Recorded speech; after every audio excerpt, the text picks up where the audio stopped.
সবাইকে আন্তরিক শুভেচ্ছা ও স্বাগত জানাই। আশা করছি আপনারা ভালো আছেন, সুস্থ আছেন এবং আজকের এ পর্বেও আপনারা আমার সঙ্গে আছেন। আজকে আমি উচ্চারণের যে নিয়মটি বলবো, আশা করব এটিও আপনাদের বেশ উপকারে আসবে। আপনারা নিয়মটি মনোযোগ দিয়ে শুনুন। যদি শব্দের আদ্য বা প্রথম অ এর পর জফলাযুক্ত ব্যঞ্জন বর্ণ থাকে, তাহলে প্রায়শ তার উচ্চারণ ও এর মতো হয়। আমি নিয়মটি আবারও বলছি। যদি শব্দের আদ্য বা প্রথম অ এর পর জফলাযুক্ত ব্যঞ্জন বর্ণ থাকে, তাহলে পরে তার উচ্চারণ প্রায়শ ওকারের মতো হয়। আমি কিছু শব্দ বলছি, আপনারা মিলিয়ে নিন।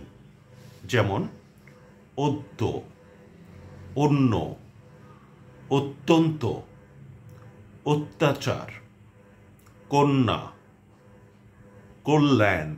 এটি কল্যাণও উচ্চারণ হয়। আপনারা খেয়াল করুন যে শুরুর অটি সব ক্ষেত্রে ও হয়ে যাচ্ছে। শুরুতে অ আছে, সেটা স্বতন্ত্র অ কিংবা ব্যঞ্জনে যুক্ত অ।